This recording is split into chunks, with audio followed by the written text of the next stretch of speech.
get it spread around and pounce away.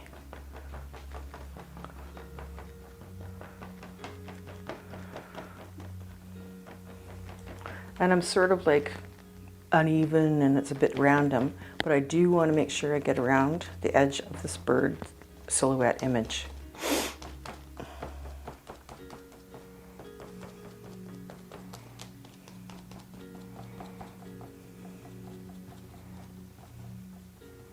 Sometimes you get attached and you don't want to cover up too much of one area.